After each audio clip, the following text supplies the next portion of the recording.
எனக்கு நான் உடுப்பு கழுவி கழுவி வேணான்னு போயிட்டு வாஷிங் மெஷின் ஒண்ணு இருந்தா நல்லா இருக்கும். மகட ஸ்கூல் வேலைக்கு லேப்டாப் ஒண்ணு வாங்கணும். கிட்டடியில நாங்க ஷாப்பிங் போகவே இல்லையே. ஜீரோவா தான் இருக்கு. கையில இருந்த காசு முடிஞ்சிட்டா? இல்ல பீப்பிள்ஸ் கிரெடிட் கார்டுல வாங்கினா வட்டி இல்ல. தற்போது பீப்பிள்ஸ் பேங்க் கிரெடிட் கார்டு மூலம் நீங்கள் விரும்பிய பொருட்களை கொள்வனவு செய்து 3 வருட காலம் வரை வட்டியின்றியும் விடச் செலுத்துங்கள். இச்சலுகை தெரிவு செய்யப்பட்ட விற்பனை நிலையங்களில் டிசம்பர் 31 வரை மட்டுமே. மேலதிக தகவல்களுக்கு www.peoplesbank.lk இணையத்தை நாடுங்கள். இன்னும் சில வினாடிகளில் எமது செய்திகளை நீங்கள் கேட்கலாம். பீப்பிள்ஸ் பேங்க் கிரெடிட் கார்டு மூலம் நீங்கள் விரும்பிய பொருட்களை கொள்வனவு செய்து வட்டியின்றியும் விடச் செலுத்துங்கள். இது இலங்கை ஒலிபரப்பு கூட்டுத்தாபனம்.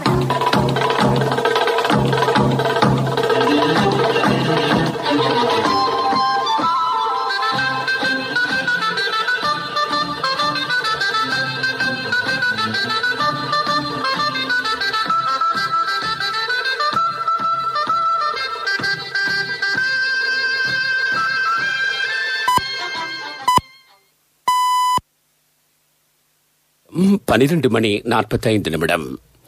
இலங்கை ஒலிபரப்பு கூட்டுத்தாபனம் செய்திகள். செய்தி ஆசிரியர் MC நஜ்முதீன், வாசிப்பவர் இஸ்மாயில் பி மாரிஃப். முதலில் தலைப்புச் செய்திகள். அடுத்த வருடத்திற்கான வரவு செலவு திட்டத்தை எதிர்வரும் 17ஆம் தேதி பாராளுமன்றத்தில் சமர்ப்பிக்க தீர்மானம். 8272 PCR பரிசோதனைகள் நேற்று மேற்கொள்ளப்பட்டது. தீபாவளி பண்டிகையை எளிமையாக கொண்டாடுமாறு வேண்டுகோள். சுகாதார விதிமுறைகளை பேணி பஸ் போக்குவரத்தை முன்னெடுப்பது கட்டாயம். அமெரிக்க உளவுத்துறையின் பாதுகாப்பு செயலாளராக பதவி விலகியுள்ளார். பாராளுமன்ற விவகாரம் தொடர்பான செயற்குழு கூட்டம் சபாநாயகர் மஹிந்த யாப்பா அபேவர்தன தலைமையில் பாராளுமன்ற கட்டட தொகுதியில் இன்று நடைபெற்றது. அடுத்த வருடத்திற்கான வரவு செலவு திட்டத்தை எதிர்வரும் 17ஆம் தேதி முன்வைப்பதற்கு இதன்போது தீர்மானிக்கப்பட்டதாக பாராளுமன்ற பிரதி செயலாளர் நாயகம் நீல் இத்தவெல தெரிவித்தார்.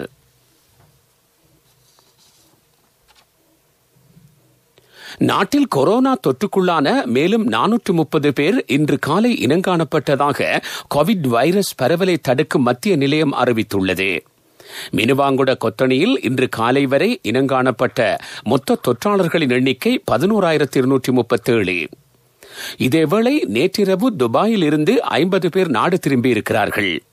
அத்துடன் இன்று காலை எத்தியோப்பியாவிலிருந்து 110 பேரும் துபாயிலிருந்து 270 பேரும் நாடு திரும்பியுள்ளனர். இந்தியாவின் மும்பாயிலிருந்து 66 பேர் இன்று நாடு திரும்பியிருக்கின்றனர். நாடு திரும்பிய அனைவரும் தனிமைப்படுத்தல் நிலையங்களுக்கு அனுப்பப்பட்டிருக்கிறார்கள். நேற்று 8272 PCR பரிசோதனைகள் மேற்கொள்ளப்பட்டிருந்தமை குறிப்பிடத்தக்கது. தொற்றிலிருந்து குணமடைந்த 657 பேர் இன்று வைத்தியசாலைகளிலிருந்து வெளியேறினர். தீபாவளி தினத்தன்று கேளிக்கைகளையும் நடமாட்டங்களையும் தவிர்த்து எளிமையாக பண்டிகையை கொண்டாடுமாறு நுவரெலியா மாவட்ட செயலாளர் மலேக பெருந்தோட்ட மக்களுக்கு வேண்டுகோள் விடுத்துள்ளார். இந்த மாவட்டத்தில் கோவிட் தொற்றிய 50 பேர் இனங்காணப்பட்டனர். இவர்களில் 40 பேர் பெருந்தோட்டங்களைச் சேர்ந்தவர்கள் என்று மாவட்ட செயலாளர் ரோஹன புஷ்பகுமார தெரிவித்தார். நுவரெலியா மாவட்ட செயலகத்தில் நேற்று நடைபெற்ற செய்தியாளர் சந்திப்பின் போது அவர் இதனை குறிப்பிட்டார். தோட்ட தொழிலாளர்கள் நெருக்கமாக வாழும் லயன் குடியிருப்புகளில் எவருக்கேனும் வைரஸ் தொற்றினால் அது வேகமாக பரவும் சாத்தியம் உள்ளது. எனவே அதிகளவானோர் ஒன்று கூடும் வகையிலான கொண்டாட்டங்களை தவிர்த்து சமய கிரியைகளுக்கு முக்கியத்துவம் அளித்து முடிந்தவரை வீடுகளில் தங்கியிருக்க வேண்டும். கோயில் பூஜைகளில் கூடுதலான அடியார்கள் கலந்து கொள்ள இடமளிக்க வேண்டாம் என ஆலய நிர்வாகிகளிடம் கோரிக்கை விடுப்பதாகவும் அவர் கூறினார். கொழும்பு உள்ளிட்ட பகுதிகளில் வேலை செய்யும் இளைஞர் யுவதிகள் தீபாவளிக்காக ஊர் திரும்புவதை முடிந்தவரை தவிர்க்க வேண்டும் என கோரிக்கை விடுக்கப்பட்டுள்ளது. அத்துடன் மதுபான விற்பனை நிலையங்களை மூடுமாறு கலால் திணைக்கள ஆணையாளரிடமும் கேட்டுக் கொள்ளப்பட்டுள்ளது. அது பற்றி அவரே தீர்மானிக்க வேண்டும் என நுவரெலியா மாவட்ட செயலாளர் ரோஹன புஷ்பகுமார மேலும் தெரிவித்தார். சுகாதார விதிமுறைகளை பேணி பஸ் போக்குவரத்தை முன்னெடுப்பது கட்டாயம் என்று அமைச்சர் காமினி லொக்குகே தெரிவித்துள்ளார். பழுதடைந்துள்ள பஸ் வண்டிகள் 200 திருத்தி அமைத்து எதிர்வரும் ஜனவரி மாதம் 1ஆம் தேதி சேவையில் ஈடுபடுத்த திட்டமிட்டிருப்பதாக அவர் குறிப்பிட்டார். எமது நிலையத்தில் இன்று இடம்பெற்ற நேரடி நிகழ்ச்சியில் பங்கேற்ற போதே அமைச்சர் இதனை குறிப்பிட்டார். இதேவேளை பஸ் கட்டணங்களில் மேற்கொள்ளப்பட்ட மாற்றம் நள்ளிரவு தொடக்கம் அமலுக்கு வருவதாக ராஜாங்க அமைச்சர் திலுங் அமுங்காம தெரிவித்தார். கோவிட்-19 நெருக்கடியால் பஸ் உரிமையாளர்களும் பயணிகளும் எதிர்கொள்ளும் சிரமங்களை கருத்தில் கொண்டு இந்த தீர்மானத்தை எடுத்ததாக அவர் கூறினார்.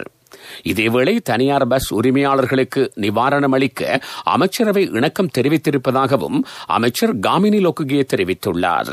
நீங்கள் கேட்டுக்கொண்டிருப்பது இலங்கை ஒலிபரப்பு கூட்டுத்தாபனத்தின் செய்திகள். பீப்பிள்ஸ் பேங்க் கிரெடிட் கார்டு மூலம் நீங்கள் விரும்பிய பொருட்களை கொள்வதோ செய்து வட்டியின்றி மீளச் செலுத்துங்கள்.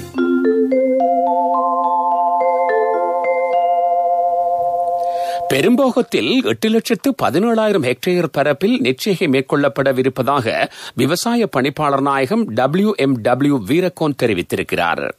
சிறுபோகத்தில் சிறந்த அறுவடை கிடைத்ததால் விவசாயிகள் பெரும்போகச் செய்கையில் ஆர்வம் காட்டுவதாகவும் அவர் தெரிவித்தார். நெற்செய்கைக்கு தேவையான உரத்தை விநியோகிப்பதற்கு நடவடிக்கை எடுத்திருப்பதாகவும் விவசாய பணிப்பாளர் கூறினார். எமது பண்பாடு மற்றும் பாரம்பரிய வாழ்க்கை முறை மூலம் நோய் தொற்று ஏற்படுவதிலிருந்து தவிர்த்து கொள்ள முடியும் என தொழில் அதிபரும் ஆன்மீகம் மற்றும் சமூக சேவையாளருமான கணேஷ் ஈஸ்வரன் தெய்வநாயகம் தெரிவித்துள்ளார்.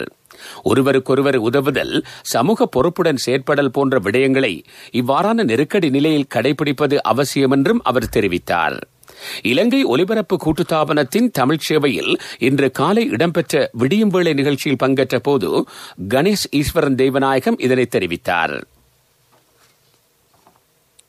களுத்துறை மாவட்டத்தில் கோவிட்-19 நெருக்கடியால் பாதிக்கப்பட்டவர்களுக்கு 5,000 ரூபாய் உதவித்தொகையை பகிர்ந்தளிக்க 131 கோடி ரூபாய் கிடைத்திருப்பதாக களுத்துறை மாவட்ட செயலாளர் பிரசன்ன கினிகே தெரிவித்துள்ளார்.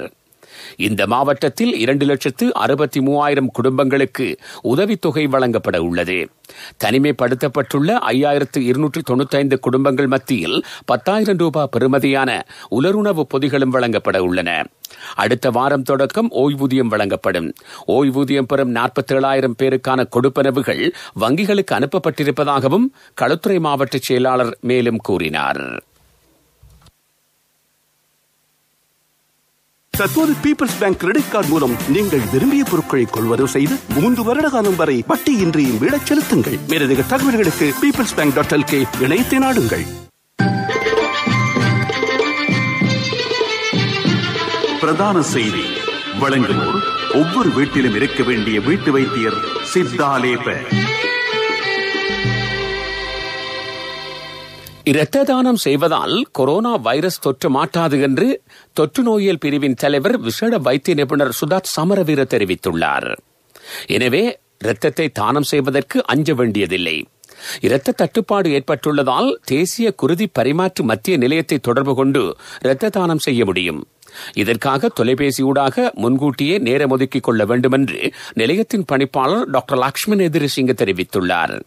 அந்த தொலைபேசி இலக்கம் 0112-369-931.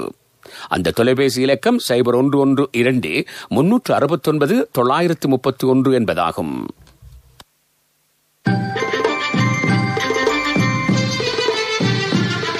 பிரதான செய்தி வழங்கியோர் ஒவ்வொரு வீட்டிலும் இருக்க வேண்டிய வீட்டு வைத்தியர் சித்தாலேப.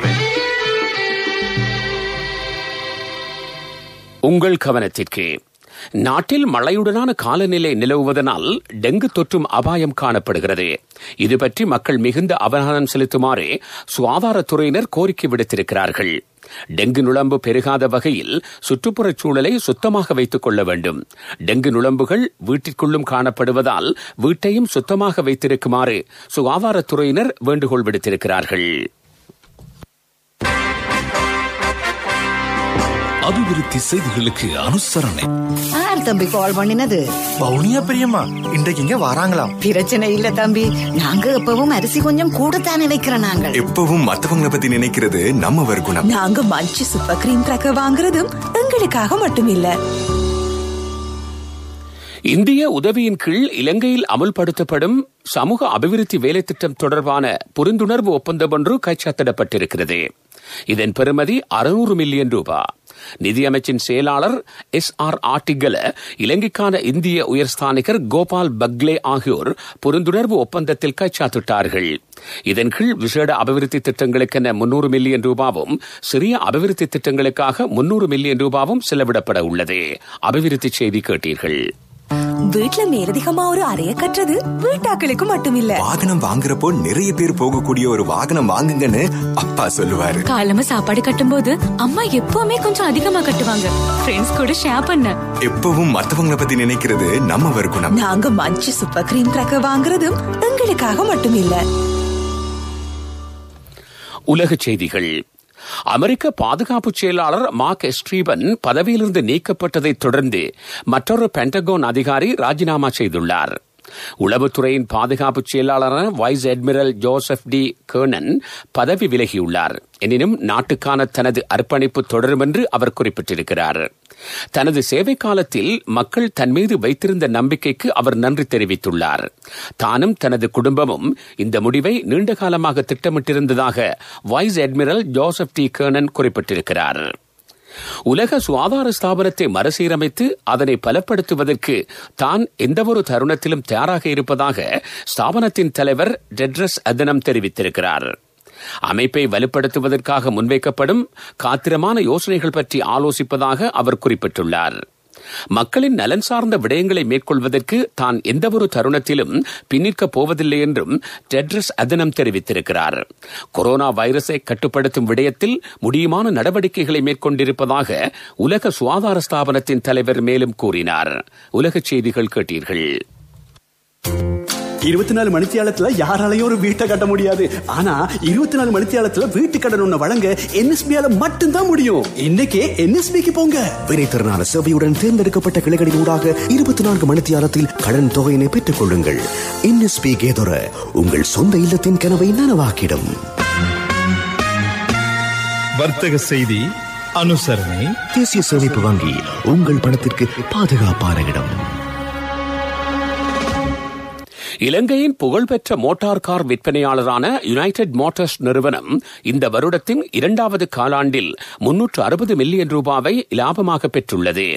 நிறுவனத்தின் வருமானம் 4.3 பில்லியன் ரூபாய் வரை அதிகரித்துள்ளது.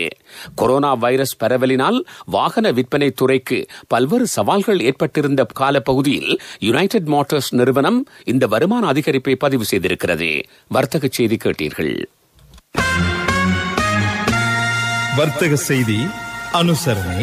தேசிய சேமிப்பு வங்கி உங்கள் பணத்திற்கு பாதுகாப்பான இடம். 24 மணித்தியாலத்துல யாராலையும் ஒரு வீட்டை கட்ட முடியாது. ஆனா 24 மணித்தியாலத்துல வீட்டு கடன் ஒண்ணு வழங்க NSBயால மட்டும்தான் முடியும். இன்னைக்கே NSBக்கு போங்க. வினைத்திறனான சேவையுடன் தேர்ந்தெடுக்கப்பட்ட கிளைகளின் ஊடாக 24 மணித்தியாலத்தில் கடன் தொகையினை பெற்றுக் கொள்ளுங்கள். NSB கேதொர உங்கள் சொந்த இல்லத்தின் கனவை நனவாக்கிடும். விளையாட்டுச் செய்தி. மேற்கிந்திய தீவுகள் கிரிக்கெட் அணி நியூசிலாந்துக்கு சுற்றுப்பயணம் மேற்கொண்டு 3 T20 மற்றும் 2 டெஸ்ட் போட்டிகளில் விளையாட உள்ளது. முதலாவது T20 போட்டி இம்மாதம் 27ஆம் தேதி நடைபெற இருக்கிறது. 2வது போட்டி 29ஆம் தேதியும் 3வது போட்டி 30ஆம் தேதியும் இடம்பெற இருக்கின்றன. இதேவேளை முதலாவது டெஸ்ட் போட்டி டிசம்பர் மாதம் 3ஆம் தேதி ஆரம்பமாக உள்ளதுடன் 2வது போட்டி டிசம்பர் மாதம் 11ஆம் தேதி ஆரம்பமாக இருக்கிறது. விளையாட்டுச் செய்தி கேட்டீர்கள். பொருளாதார செய்திகள் அனுசரணை. அண்ணா 31க்கு நீங்க மகளுக்கு தங்கம் வாங்குவீங்கன்னு நான் எதிர்பார்க்க இல்ல. எந்த தங்கத்துக்கு தங்கம் கொடுக்க முடிஞ்சது எந்த LOLC கிரெடிட் கார்டு இருந்ததால. LOLC ஃபைனான்ஸ் கடன் அட்டை உங்களை மேலும் உயர்த்திட.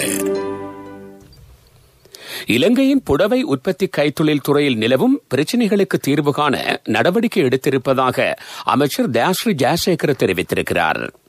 நாடெங்கிலும் உள்ள ஆடை வடிவமைப்பு கலைஞர்களின் துணையுடன் புதிய வடிவமைப்புகளை அறிமுகம் செய்யப் போவதாகவும் அவர் தெரிவித்தார். துறை சார்ந்தவர்களுக்கு சலுகை கடன் வழங்க உள்ளதாகவும் அமைச்சர் சுட்டிக்காட்டினார். பொருளாதார செய்தி கேட்டீர்கள். என் கணவன் எனக்கு தந்த மோதிரம் தான் என் வாழ்க்கை. எல்ஓஎல்சிக்கும் உங்களோட தங்கம் உயிரை போன்றது. உங்களோட தங்கம் எங்கள்கிட்ட இருக்கிற வரைக்கும் உங்களுக்கு ஆயுள் காப்புறுதி தருவது நாங்க மட்டும்தான். நேரத்துக்கு தவணை செலுத்த முடியாம போனா உங்களோட தங்கத்தை உங்களுக்கு திருப்பி தருவதுதான் எங்கட நோக்கம். உங்களால தவணையை நேரத்துக்கு செலுத்த முடியாம போனா அதற்கு தீர்வும் நாங்க தருவோம். நான் எதிர்பார்த்த தொகையை விட அதிகம் கிடைச்சதும் இல்லாம வேலையும் சுலபமா முடிஞ்சு எனக்கு மதிப்புமிக்க பரிசும் கிடைச்சது. எல்ஓஎல்சியிடமிருந்து பெறும் சேவை தங்கத்துக்கு நிகரானது. எல்ஓஎல்சி ஃபைனான்ஸ் ரன்சவிரண்ய சேவை. காலநிலை. நாட்டின் பெரும்பாலான பிரதேசங்களில் இன்று பிற்பகல் அல்லது இரவு வேளையில் மழையோ இடியுடன் கூடிய மழையோ பெய்யக்கூடும் என்று வளிமண்டலவியல் திணைக்களம் எதிர்வு கூறியுள்ளது. மேல் சப்ரகமுவ, தென், மத்திய, வட மாகாணங்களின் சில இடங்களில் 100 மில்லிமீட்டருக்கும் அதிகமான மழை வீழ்ச்சி கிடைக்கலாம். இடியுடன் மழை பெய்யும் போது பலத்த காற்று வீசக்கூடும் என்று திணைக்களம் விடுத்துள்ள அறிக்கையில் குறிப்பிடப்பட்டுள்ளது. காலநிலை அறிக்கை கேட்டீர்கள். இனி மீண்டும் தலைப்புச் செய்திகள். அடுத்த வருடத்திற்கான வரவு செலவு திட்டத்தை எதிர்வரும் 17ஆம் தேதி பாராளுமன்றத்தில் சமர்ப்பிக்க தீர்மானம். 8272 PCR பரிசோதனைகள் நேற்று மேற்கொள்ளப்பட்டது. தீபாவளி பண்டிகையை எளிமையாக கொண்டாடுமாறு வேண்டுகோள். சுகாதார விதிமுறைகளை பேணி பஸ் போக்குவரத்தை முன்னெடுப்பது கட்டாயம். அமெரிக்க உளவுத்துறையின் பாதுகாப்பு செயலாளர் பதவி விலகியுள்ளார். இத்துடன் செய்திகள் முடிவடைந்தன.